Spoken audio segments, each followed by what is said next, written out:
guys, so I am joined with the wonderful Overpass. Thank you so much for taking the time to chat to me. Do you want to introduce yourselves individually to the camera in case no I'm Max. I'm Jake. I'm Indy. Elliot. There we go, and I'm Jess, you already know that. Yeah, thank you guys so much for taking the time to chat to me. I really, really appreciate it. And I've got you right in the middle of the UK and EU tour. So firstly, congrats. And also, how's it going? How are you enjoying it? Really fun actually. We were in Oxford last night. First time playing a show there. It was really good. You're in Manchester next week, is that right? Where is it? No, we're down south again. It's Oh no, Exeter, sorry. Exeter, that's right. Yeah. Brighton and Cardiff. That should be fun. Yeah, it's going to be really good. It's kind of flew by. Has it gone really fast? Yeah. It has, but every night's been really great playing these cities we haven't played before. Because you guys have literally, you've done like all of the summer season, festival season, and then you've gone straight into this. Yeah. How do you look after yourselves? Like, how do you, I'm sure you're all exhausted, but you're all like, how do you pull it together?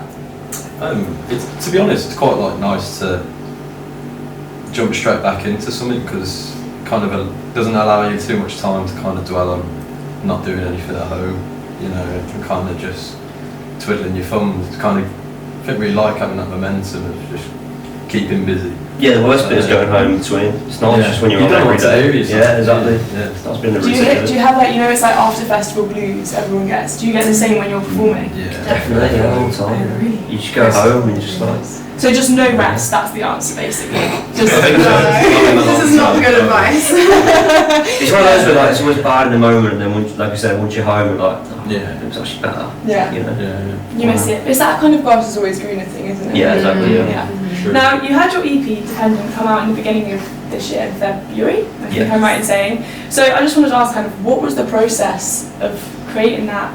And what is your songwriting creative process just in general? Yeah, so I think those kind of songs we've had from a different walks of time. So Dependent, for example, was written when we were 16, but we had it, I don't know, it's so it was pretty mad to hear that come on an EP that was 5 years later, and but a few of the other songs were written probably 6 months before, and it's quite. We just seemed to gel it maybe. Different time periods. It was kind of just choosing the right ones for the kind of sound we wanted to have on an EP. They wouldn't fit on the first one, but they fit on the second one. And do you write all of your songs together, or does someone come up with a part and someone else adds on, or how does it work?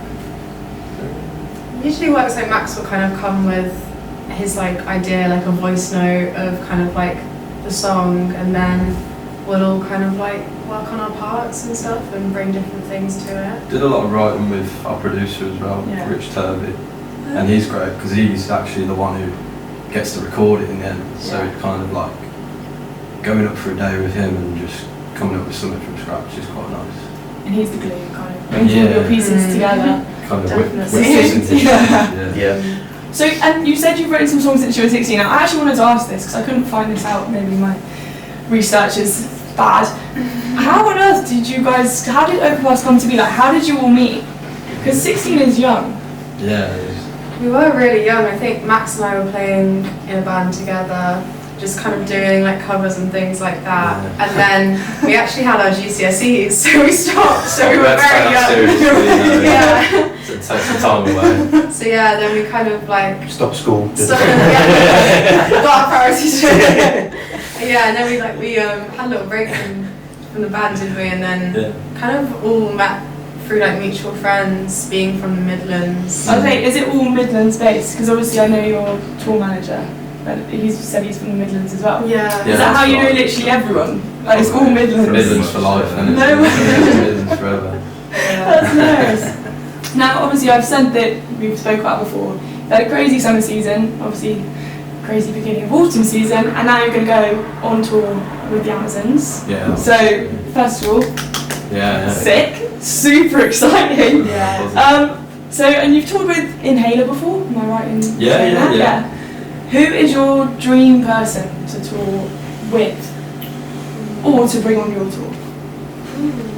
Question. To do one each or? Yeah, do one each. Go on, take it Sure. away.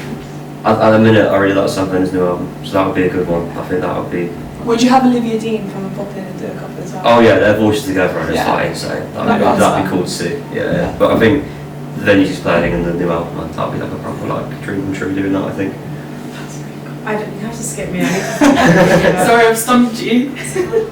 Be cool to jump on the new Radiohead shows. Yeah. God, Jesus I Christ. thought that, but then like, you just get hounded. Yeah. People we Yeah. what are these doing? Sport. Yeah. I don't really. Yeah, I don't yeah, know. yeah. I'll tell you what I I'm can get. So obviously, I keep bringing it up. Busy summer season. I actually saw you guys at Boardmasters, just so you know. Oh, no. Yeah, I was in the crowd. I wasn't working. It was my time off. It was my birthday. I was Oh, enjoying nice. myself. Yeah. I think you might have performed actually on my birthday. No. That's quite sick. I was quite hungover. But yeah, I wasn't. I was very professional. But yeah, but you've also done Reeperbahn in Germany, a few other EU kind of places and dates and times.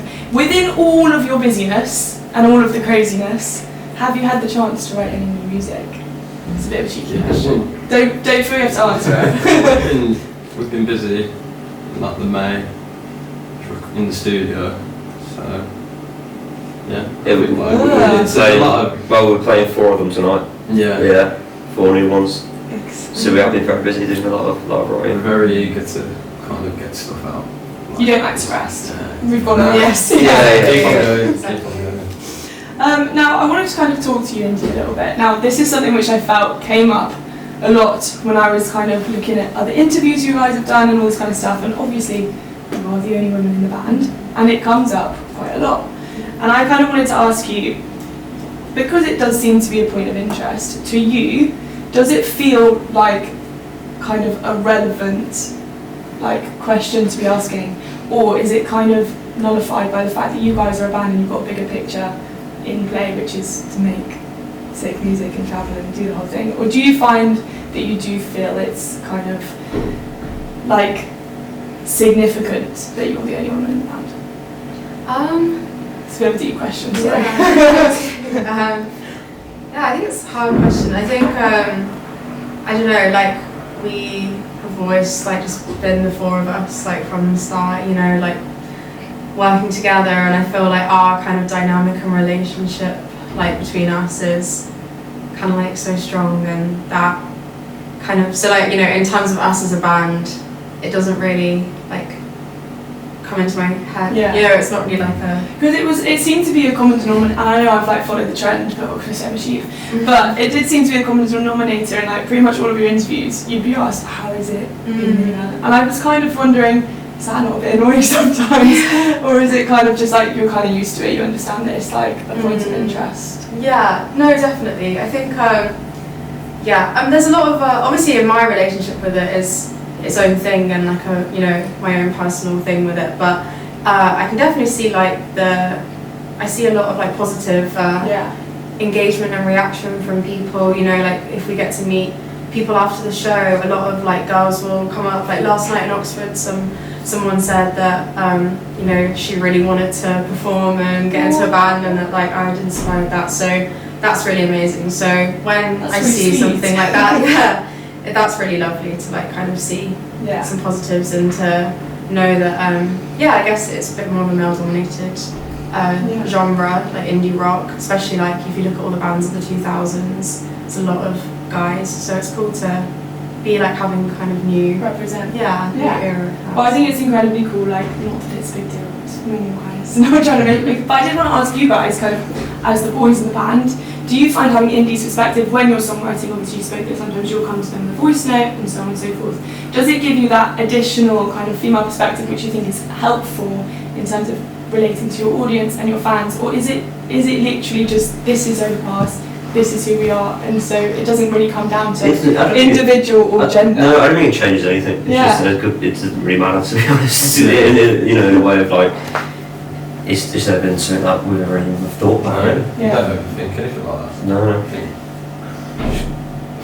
like we're best mates, you know. Yeah, just exactly. crack on with it. Yeah. Just go on with it. Mm-hmm. Good, well I'm glad I cleared that up. I was wondering what it was like, because it did seem to be something which cropped up a lot, so I kind of wanted to get to that. Now obviously we've mentioned the Midlands a fair amount. you've got a lot of hometown support going on, like a lot. What does that mean to you guys as a band? It's great. It's going to gigs at especially like a young age, at the O2 Institute specifically. Yeah. And then just watching that and being like, that's kind of what spurs you on to go and play music or be in a band. And being able to do that in your hometown and your family come down. Like our nans and granddads are there. Yeah. Look at it.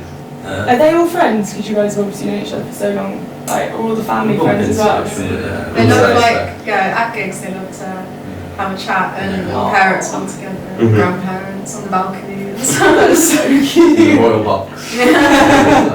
They're waving at everyone. Now, before I let you guys go, I know you're probably wanting to relax and chill and, have a bit of downtime. I know that's kind of a curse word, no downtime, but do whatever you want to do, create some more, go crazy. But I first wanted to ask, A, what's your dream venue? And B, who are your ones to watch? Who are upcoming artists who you're obsessed with at the minute? And then I'll leave you alone. Good question. Dream venue. I've had this in my mind since, remember when we went to Fontaine's? Wolverhampton, the Civic Hall, and it's like, it's such a beautiful venue. I was like, if you could do that, that'd be pretty. Sound is so good. Yeah. It's just like historic. I'd love to play there. Fright Years to do a Sporting Tonight, Yeah. great band. Check them out. Nice. Anyone else? Any more? I was going to be greedy and The say two in Wembley or something. Wembley. Shut up. Very nice to play there. Yeah, I always stick with that one to be fair. And I'd say Balance, and that's their new stuff at the moment is really good. Yeah, I'm also playing it to be fair. Got the album out. Yeah, got an album soon. So.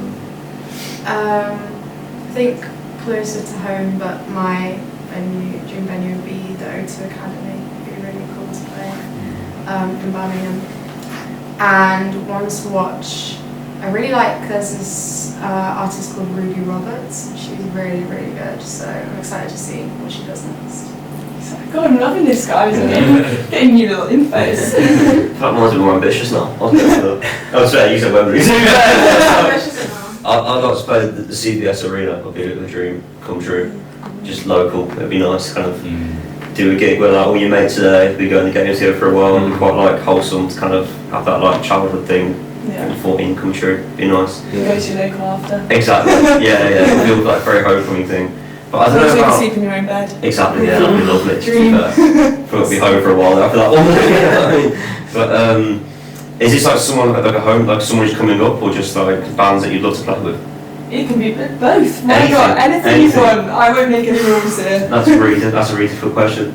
Maybe I'd really like to meet Johnny Marr one day. That would be cool. So I think his just have you will support it maybe. Ones to watch. He's not coming guitarist. But I think he seems pretty sad, so I'll chat with him. That'd be nice. And who's your upcoming? Who do you think? Upcoming.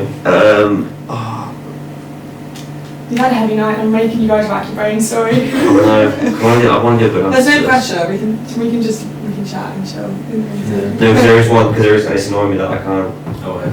Oasis. Ones to watch. Oh, St. Clair. St. Clair, they're really good. Their music was amazing. I kept saying when they were playing, it was like every time I was like, which one's good? Which one's really good? And when I chat with them in the pub, and they're really lovely people as well. So yeah, I'll go to St. Clair. Perfect. Well, thank you guys so much for chatting to me. It's been a real pleasure. Is there anything you want to say to Ruby / the camera before I let you guys go? Just Leave me alone. That's fine. Well, thank you guys so much. Bye guys. thank you. See ya.